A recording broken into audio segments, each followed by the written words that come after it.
अस्सलामुअलैकुम, welcome back to code उडेसी। इस video में हम समझेंगे कि HTML के अंदर हम अपने लिंक्स कैसे ऐड कर सकते हैं अपने वेब पेज के ऊपर, और उन लिंक्स को हम CSS को यूज करके स्टाइल किस तरह से करते हैं। तो सबसे पहले समझते हैं कि लिंक्स क्या होती हैं। तो जब भी हम इंटरनेट यूज कर रहे होते हैं तो हम हर वक्त क्या करते हैं कि अगर फॉर एग्जांपल मैं किसी टेक्स्ट के ऊपर क्लिक करती हूँ तो हम एक पेज से दूसरे पेज के ऊपर जा रहे होते हैं। कभी किसी फाइल को डाउनलोड कर सकते हैं, कभी कोई इमेज ओपन होती है, और कभी एक वेब पेज से दूसरे वेब पेज के ऊपर जंप कर रहे होते हैं। तो ये जो कनेक्शन है ये होता है लिंक्स को यूज करके। तो HTML में लिंक्स बनाने के लिए हम क्या यूज करते हैं, हम एंकर टैग्स का यूज करते हैं। अब ये इंटरनेट का एक बैकबोन है समझो। फॉर एग्जाम्पल हम एक शॉपिंग मॉल के अंदर जाते हैं, हर जगह पर हमारे पास साइन बोर्ड्स लगे हुए होते हैं, राइट।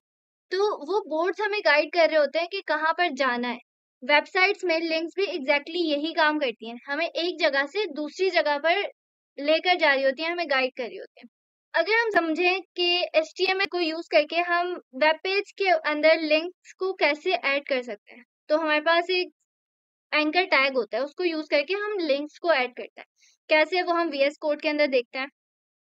VS कोड ओपन करते हैं और अपनी फाइल बना लेते हैं links.html, और एक और फाइल बनाते हैं जिसके अंदर हम स्टाइलिंग करेंगे links.css। सही है। HTML वाली फाइल के अंदर जाते हैं और यहाँ पर क्या करते हैं, बेसिक जो हमारे पास स्ट्रक्चर होता है, बॉयलर टेम्पलेट जनरेट करेंगे। Shift 1 प्रेस करेंगे, एंटर करेंगे तो हमारा बॉयलर टेम्पलेट जनरेट हो जाता है। ठीक है। यहाँ पर टाइटल चेंज करते हैं हाइपरलिंक्स, और इधर जो ये वाली फाइल है ना, इसको लिंक करा देते हैं यूजिंग लिंक टैग, links.css। सही है। अब यहाँ मैं एक अगर हेडिंग लिखती हूँ, ठीक है, ये वाली सही है। अगर इसको भी मैं रन करके देखूं, ठीक है, ये मेरा लाइव सर्वर ऑन करूंगी मैं, तो ये हमारा जो था ये रन हो जाएगा। ठीक है।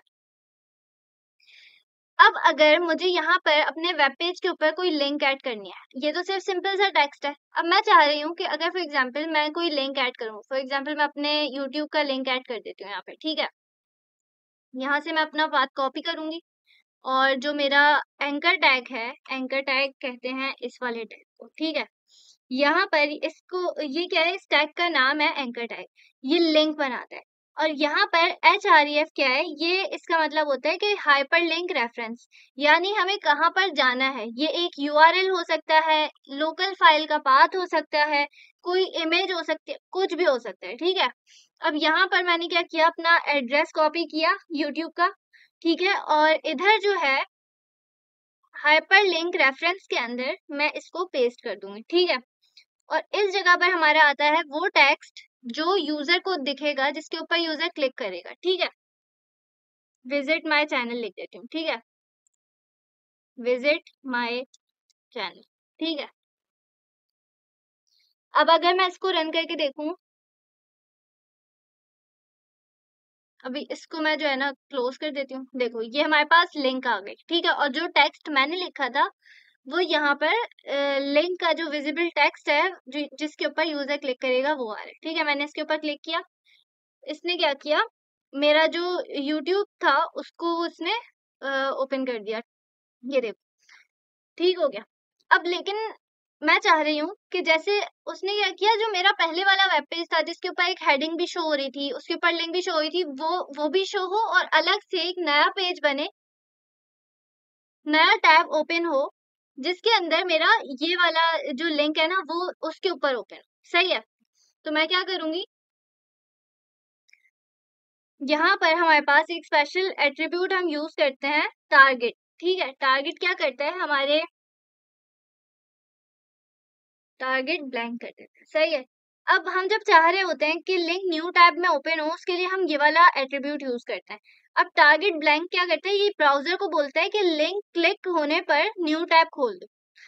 अब ये यूज करना बेस्ट प्रैक्टिस होती है जब हम किसी एक्सटर्नल साइट का लिंक दे रहे हो, ताकि यूजर हमारी जो हमारा वेबसाइट है, हमारी वेब पेज है, उसको ना छोड़े। सही है। अगर इसको रन करके देखें हम, इसको अगर क्लोज कर देते हैं, ठीक है, और यहाँ से इसको रन करते हैं। तो देखो अगर अब मैं इसके ऊपर क्लिक करूंगी ना तो ये नया टैब के अंदर ओपन हो, सही है। अब ये कैसे हुआ, ये हमारा जो ये वाला एट्रीब्यूट हमने यूज किया टारगेट ब्लैंक, इसको यूज करने से हमारा न्यू टैब ओपन होता है, ठीक है। अब हमारा जो वेब पेज है, वेब पेज के ऊपर लिंक तो बन गया, ठीक है, लेकिन ये काफी बोरिंग लग रहा है। इसके लिए हम यूज कर सकते हैं CSS। इसके अंदर हम CSS को यूज करके स्टाइलिंग कर सकते हैं, ठीक है, जिससे हम लिंक का डिजाइन, कलर, उसके ऊपर होवर इफेक्ट्स, कि अगर मेरा माउस इसके ऊपर जा रहा है तो इसका कलर चेंज हो जाए, या फिर इस तरह का कोई स्टाइल दे दें, हम अपनी मर्जी से कस्टमाइज कर सकते हैं। अब CSS में लिंक्स को स्टाइल करने के लिए जो है ना 4 मेन स्टेट्स होती हैं, ठीक है। वो कौन कौन सी होती हैं, अगर उसका हम ऑर्डर देखें, यहाँ पर ना मैं एक कमेंट लिखती हूँ, ठीक है, यहाँ मैं एक कमेंट लिखती हूँ कि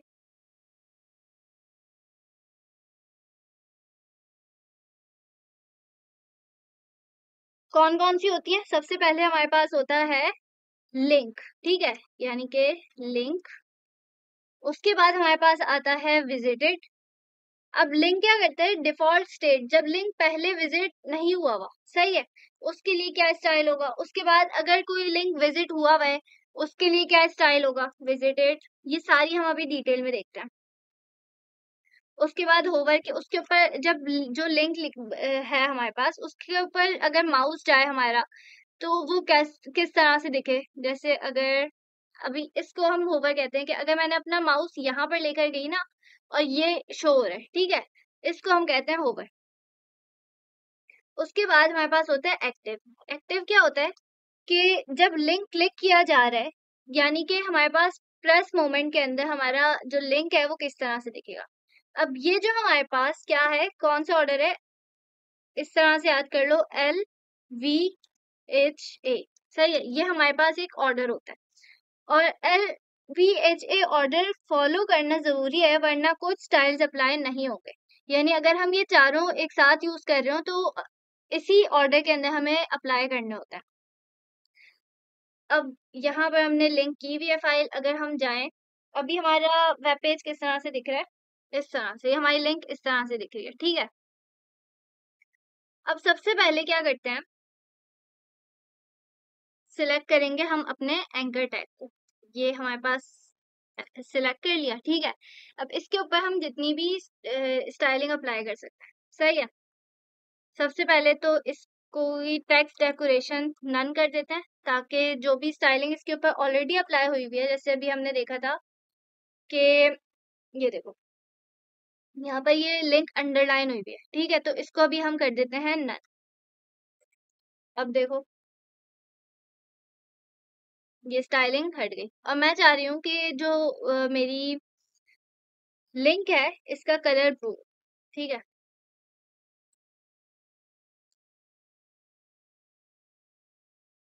ठीक है, ये हमने अप्लाई कर दी, सही है। अब देखो हम सबसे पहले क्या ऑर्डर था हमारे पास, विजिट लिंक, सही है। अब लिंक को जो है उसके बाद आता है हमारे पास विजिटेड, सही है। अब जैसे यहाँ पर मैं लिखूं विजिटेड, सही है। मैं इसका कलर कर दूं कि अगर जैसे जो लिंक मैं विजिट कर चुकी हूँ, अक्सर आप गूगल पे भी देखते हो ना कि आपके पास वैसे नॉर्मल लिंक्स जो है वो, न्यू लिंक्स जो आ रही होती हैं वो ब्लू कलर से आ रही होती हैं, और जो लिंक्स आप विजिट कर चुके होते हो वो जो है अक्सर पर्पल से आ रही होती है ना। तो उस तरह से हम इस तरह पर्पल कर देते हैं, ठीक है। इसको रन करके देखते हैं, तो ये देखो सही हो गया। अब क्या करते हैं, अब मैं चाह रही हूँ कि जब मैं इसके ऊपर माउस लेकर जाऊँ ना, तो माउस क्या हो कि मेरी जो लिंक है ना वो किसी और कलर की हो जाए। फॉर एग्जाम्पल अगर मैं यहाँ पर लिखती हूँ होवर, ठीक है। अब यहाँ पर मैंने क्या किया कि मैं चाह रही हूँ जब माउस लिंक के ऊपर जाए ना तो उसका कलर हो जाए रेड, ठीक है, इसको रन करके देखते हैं अब। ये देखो, ये किस कलर की हो रही है? रेड कलर की हो रही है। इसको कहते हैं कि होवर इफेक्ट, जब माउस लिंक के ऊपर जाता है। और उसके बाद हमारे पास एक लास्ट जो आता है स्टेट, वो होती है हमारे पास कौन सी? एक्टिव। अब एक्टिव में क्या होता है कि जब लिंक क्लिक किया जा रहा है, यानी प्रेस मोमेंट के अंदर हमारी लिंक किस तरह से दिख रही हो, तो मैं यहाँ पे इसका कलर कर देती हूँ, फॉर एग्जांपल येलो कर देती हूँ। ठीक है, ये देखो, तो ये येलो कलर की हो रही है।